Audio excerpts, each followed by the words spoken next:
let's start with number 2.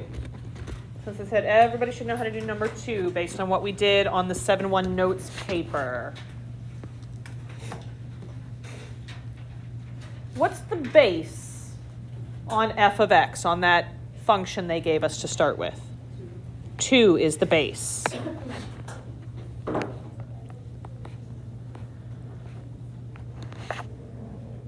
So what's that -3 and -5?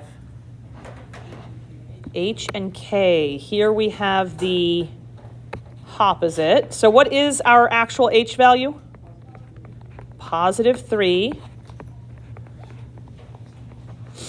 And what is our actual K value then? -5. I don't like that color.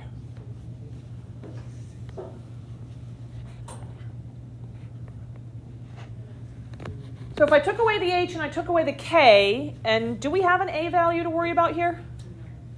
Which means A is what? A is 1. Is that different from the parent or the same as the parent? Same. Parent always has an A value of 1. So what would the parent function be? Yes. Parent function would be y equals 2 to the power of x. Right here. What did our H value do to it? Right, 3. What did our K value do to it? Down 5. So where is my horizontal asymptote? Y equals -5, yes. So these are the 4 options that were correct.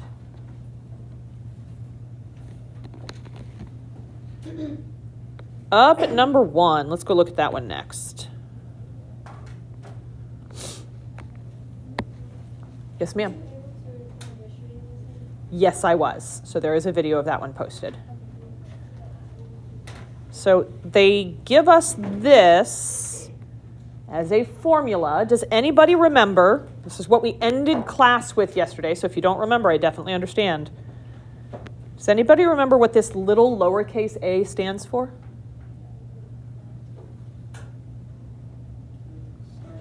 The starting amount.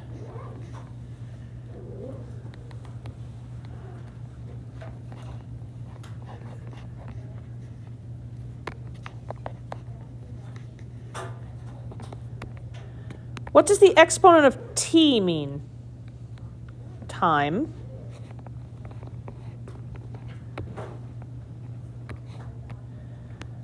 What does that r stand for? Yes, this is the rate. How will they usually give us the rate? As a percent. I can't stick a percent in my formula, so how do I change it from being a percent to being just r? Yeah, we divide it by 100. So they give me r as a percent. We divide it by 100%, and that's how we find just r.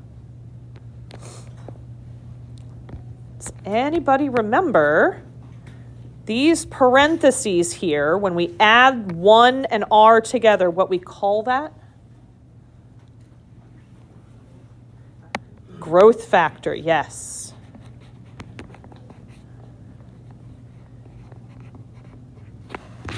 I want to reach back in our minds to Monday, which I realized was pretty far away at this point. Why is that showing me growth? That's my base, because it's the thing that has an exponent on it. How do I know that it's showing me growth?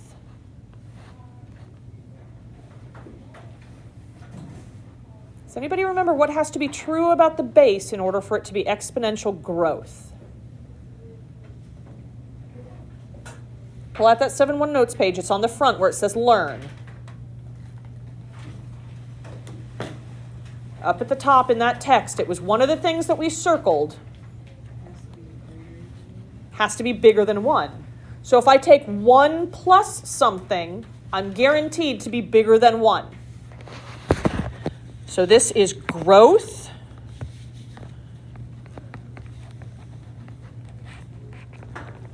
because the base is greater than 1. That's going to be really important later on in the lesson today, so I definitely wanted to take a moment to point that out. All right, let's try to substitute into this formula here. I've got A equals lowercase a, little a is my starting amount. How much did you start with? 500. This is A. So we're going to put that in for A here. And then I have parentheses, 1 plus, and now I need to put something in for R. Where did they give us a percent?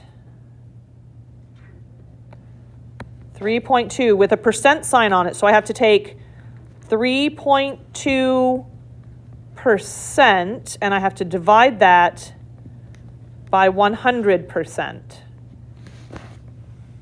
Grab a calculator or pull out your cell phones. The percent signs, since I have them on top and bottom, those will cancel out. That's how I know I've gotten rid of the percent now.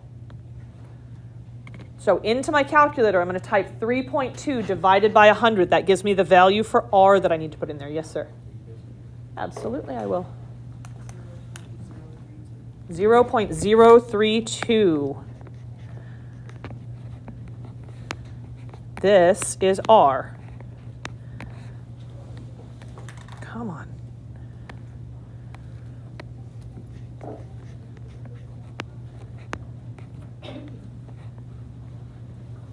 Is there anything that I haven't done yet? Any piece of that formula that I haven't filled in? The time. What is our time? 8 years. So this is T. Do I multiply by that? What is time? Where is T in my formula? It's an exponent. So this is going to be an exponent on these parentheses.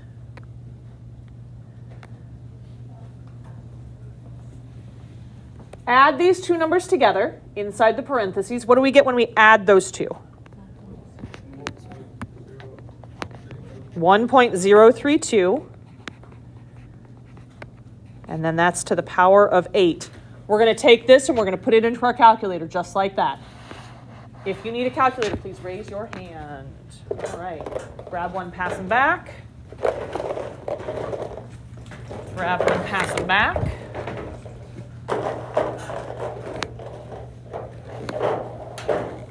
Yes, ma'am. What'd you say? For the bell work? Yeah.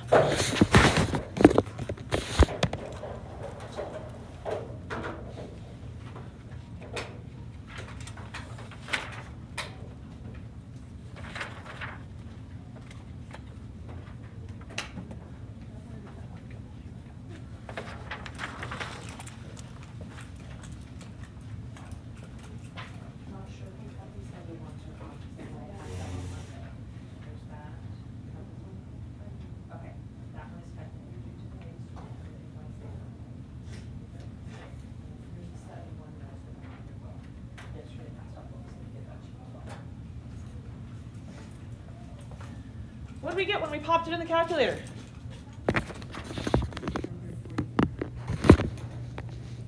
All right, I heard we're going to have to round it, right? 643 point. You said 30? We always want to go out to 2 decimal places. So you could do 30, or I would accept 0.29. Either of those would be fine, but you have to take it out to the cents because we're talking about dollars here. We're talking about money.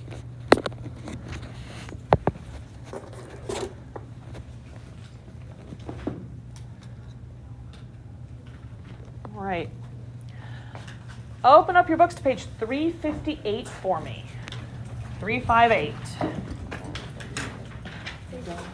Put your name real big on it and give me the Sharpie back when you're done.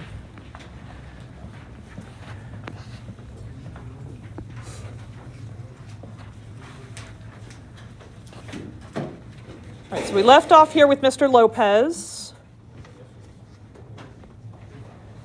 I know we had done part of this. You need a book too, don't you?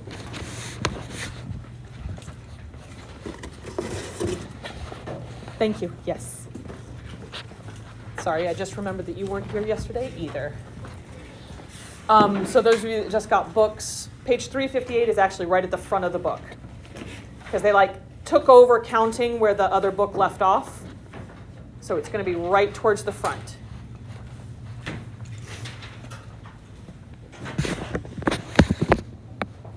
All right, so this is the function rule. This is the formula that we're using. You don't have to put the t inside parentheses. They had this. It would be perfectly fine to just do it like we did on the bell work as well. Either one of those is appropriate and fine.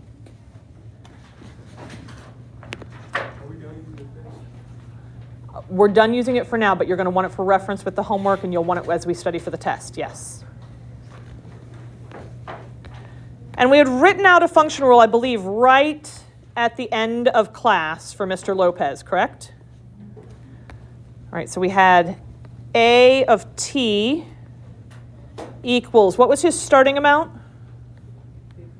50. And we knew that we were putting the unit of millions on that, but we didn't write out all the zeros, so we just put the 50 in. But we know that it's 50 million, so our answer is going to be whatever million. Into an account that yields 5% interest annually. So inside the parentheses, we had 1 plus, what was our R value? Yes, 0.05. And if we're just writing a formula or a function rule, we leave the variable t there. We leave our exponent without anything in there. So we added our parentheses together. So we had 50 times 1.05 to the power of t. And I believe that's where we left off yesterday, correct? We want to estimate the amount in the account after how much time? After 20 years. So what do I do with that 20 in my formula? Yes, put that in for t. So now I'm going to substitute in a of 20. This just tells me what I'm substituting in for t. Equals 50 times 1.05 to the power of 20. This is what you put in your calculator.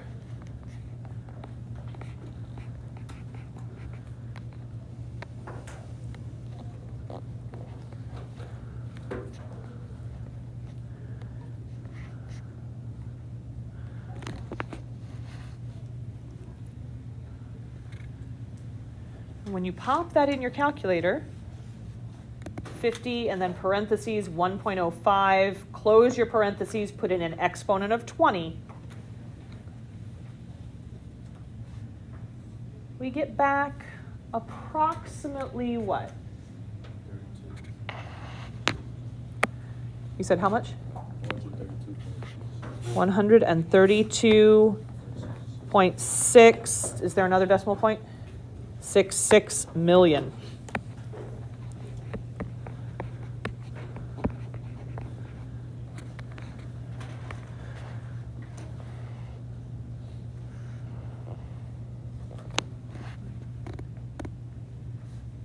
So far, so good? All right. Flip over to the next page, 359. Up at the top, it says check. I want to try to fill in these pieces here. And you guys have some space on the right-hand side in the margin where we can write out our formula. What is the formula for this type of a situation? We did it on the bell work, and we just did it with the Mr. Lopez problem. What is our formula?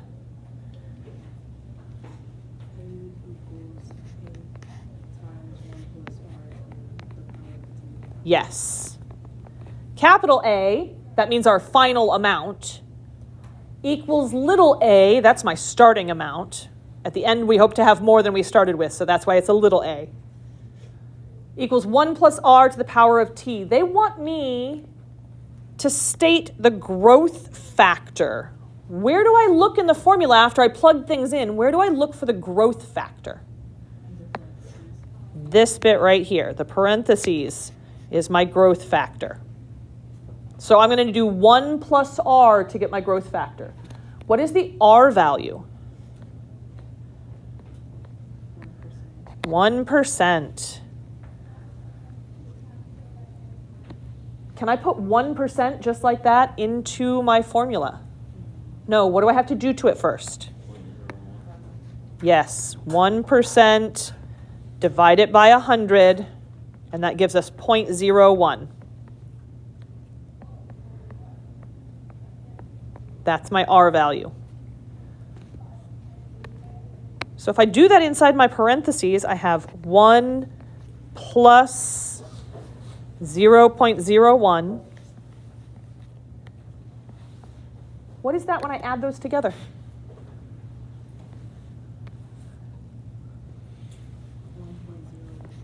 $1.01. That is my growth factor.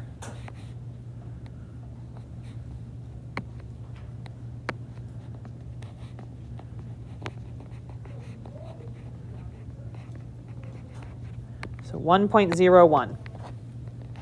How do I know it's growth again? Because it's bigger than 1. Amount saved 180 days later. Time.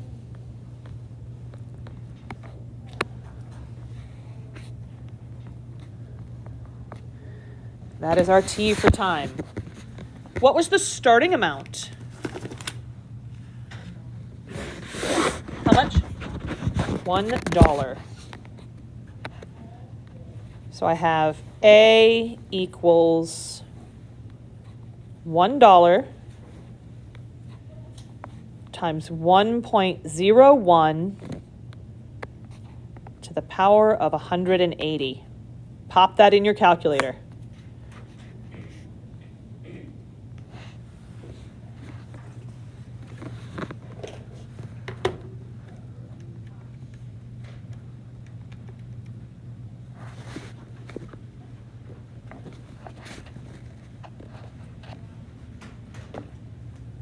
What do you get when you pop that in the calculator? 5.99. What was the next number after the 9? 5. Because we always need to round to 2 decimal places, so I'm looking at the third number to decide whether to go up or stay the same. If my third number is a 5, what happens? Yes. This tells me I need to round up. But what happens if I round up? It's going to go up to $6.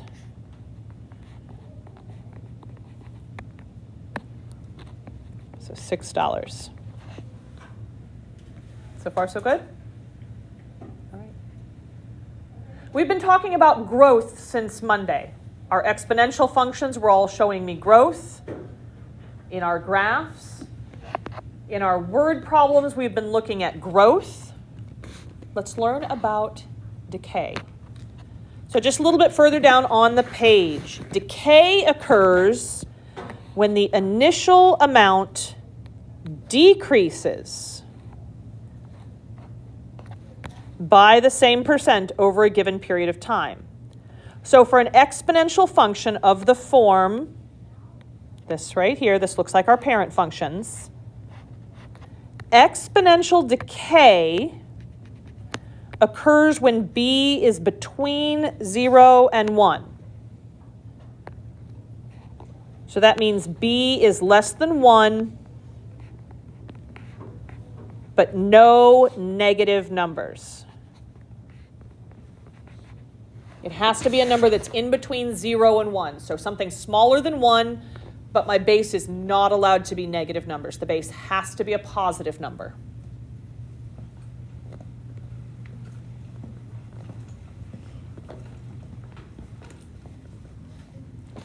You can't sit in the back if this is going to happen.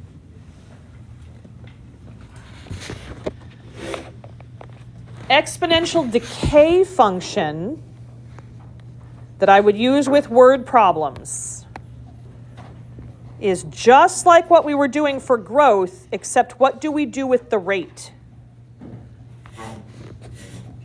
We subtract it this time. I do 1 minus something so that I get a number smaller than 1. And we call what's inside parentheses our decay factor.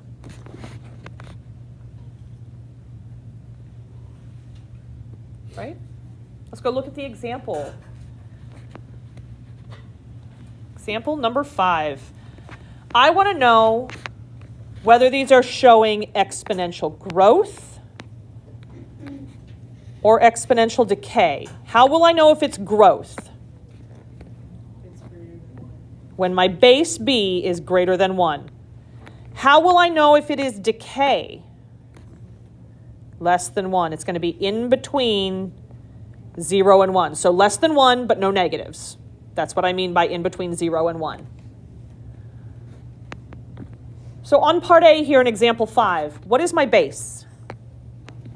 5. Here's the base. Is that bigger or smaller than 1? Bigger. So this is showing me exponential growth.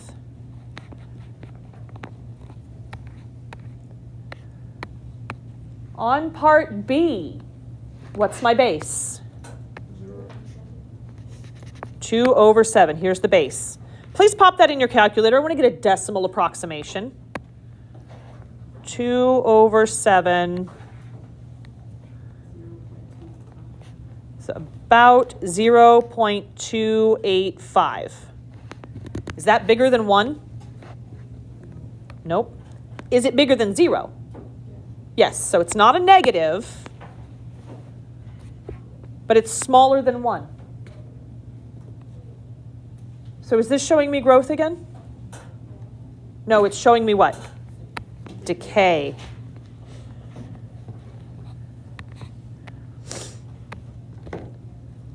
What's the base on part C? 4 over 3. Here's my base. Pop it into your calculator, because when it's written as a fraction, sometimes it's hard to tell if it's bigger or smaller than 1. 4 over 3 is about how big when you pop it into the calculator? 1.3 repeating. So bigger or smaller than 1? Bigger than 1. So this is exponential growth.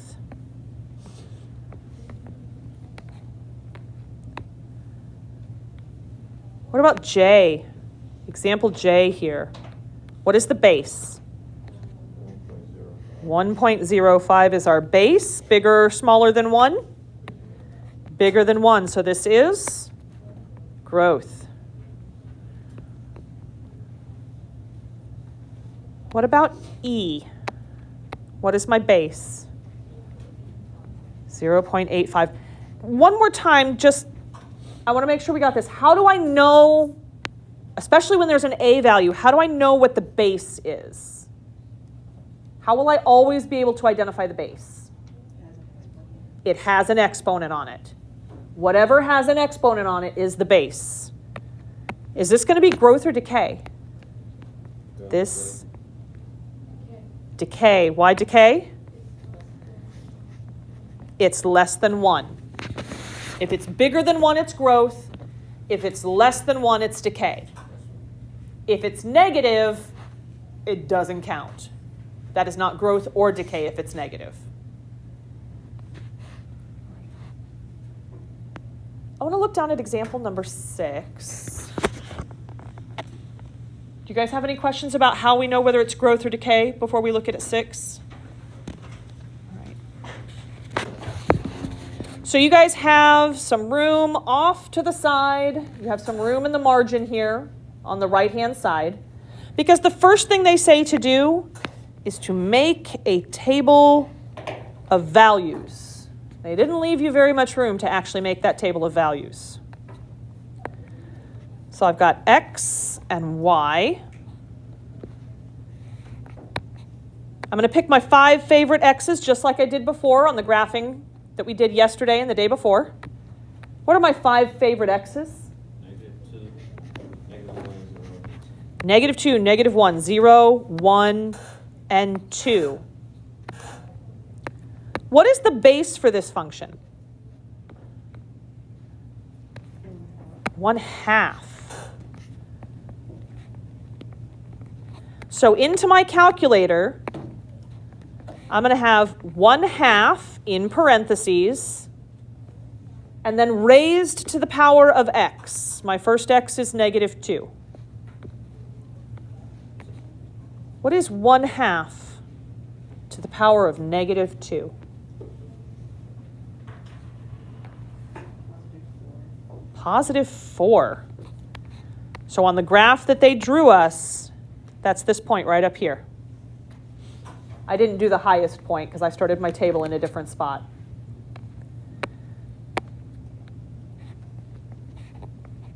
Then for the next one, I have my base, 1/2 to the power of what? -1. What is 1/2 to the power of -1? 2. So that's this right here. And then for this next one, you should not need your calculator because what is my x value? 0. Anything to the power of 0 is what? 1. Yes, ma'am. How would you make a fraction? Oh, how do you make? Sorry, one more time. Into a whole number. No, you did that correctly. Oh. For the first one, we had -2. Oh, okay. That makes sense. Yeah, so 1/2 to the -2. That would give you a whole number as your output.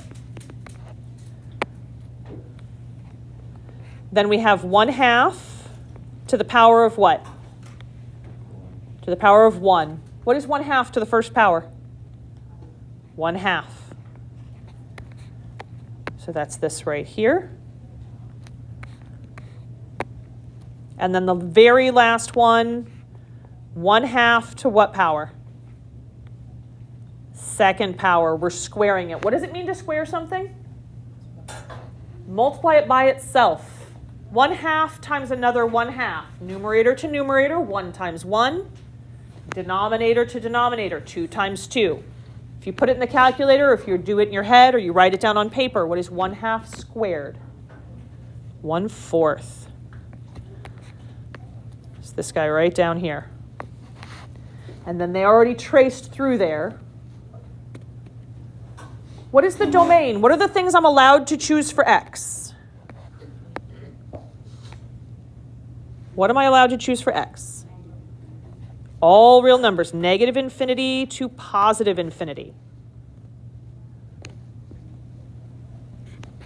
For the range, I'm looking at x's or y's? Y's. Look at the graph for our y's. What's the lowest down this graph ever goes? Looks like it got really close to what?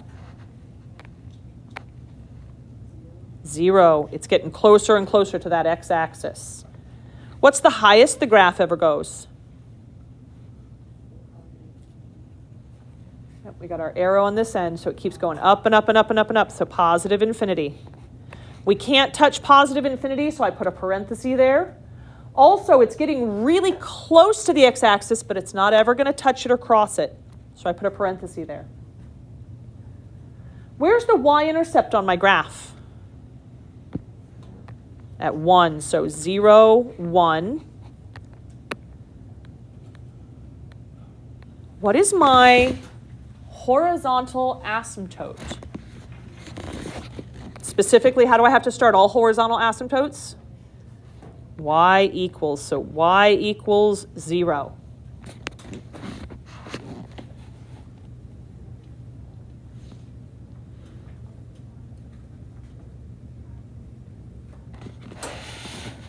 End behavior. We didn't do this on the other graphs. Does this right here, x arrow -infinity, does that tell me to look at the left side or the right side? Left side. -infinity tells me to look at the left side. What is the left side of the graph doing? Going up. How would I say it goes up forever? positive infinity.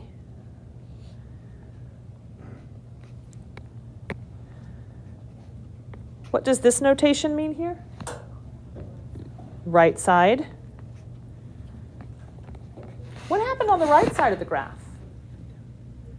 Is it going like down forever? Like, is it pointing down? It's getting smaller, but it's kind of flattening out, right? What's it getting closer and closer and closer to each time? The x-axis, which is what on the y-axis? What number? 0. My graph is getting closer and closer to 0 on this side. I wouldn't put negative infinity because it's not pointing down. It's not going to get smaller and smaller and smaller. Like I could never get negative 500 no matter what I put in. It's flattening out to 0. Let's look at one last example for today. One last example. So we're going to be on the next page, page 360. Let's talk about transformations. Says it is a transformation of a decay function. How do I know it's decay? Base is less than 1.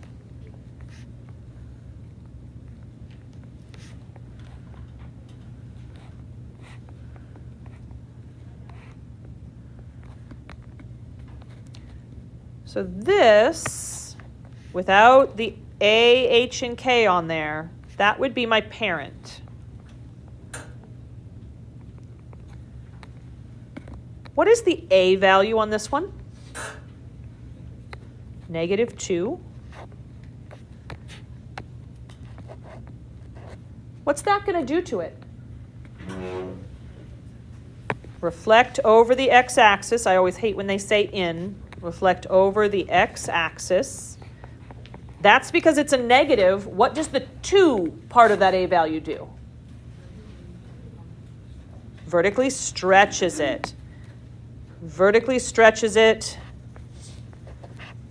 by a factor of 2 or by 2.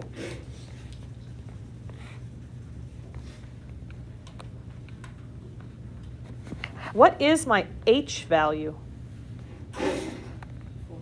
4.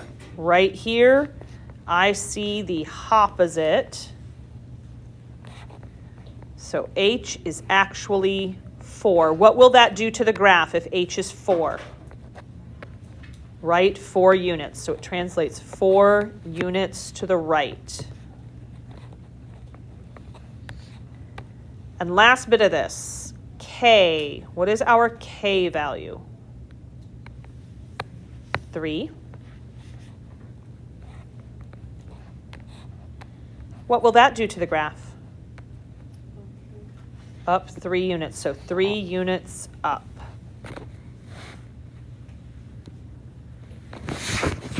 Wonderful, wonderful.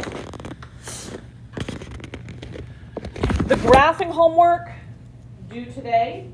If you want to turn that in on paper, I'll take it in the tray today. If you wait until tomorrow, I'll still accept it for full points. Or you can submit it on Canvas. You can take pictures of the front and the back side and submit those pictures in Canvas to get credit for the graphing homework.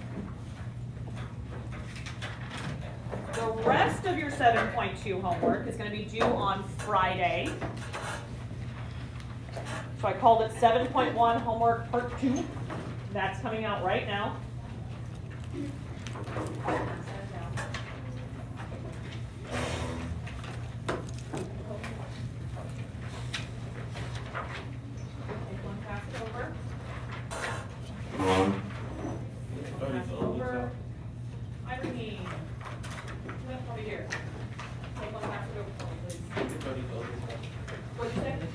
I would not throw it out because the stuff that you did in Module 6 will be on the final exam. But if you want to take it home, leave it on a shelf in your room, and then find it again in May, that would be advisable.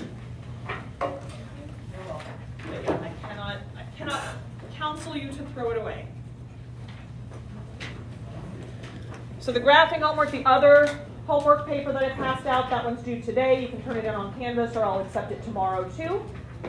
This homework is due on Friday. First question is it growth or decay? You're going to circle which one. These other questions go along with what we've worked on. We've done everything that you need to be able to finish this homework. Did you not do one? Okay, I must have, like, they must have stuck together or something.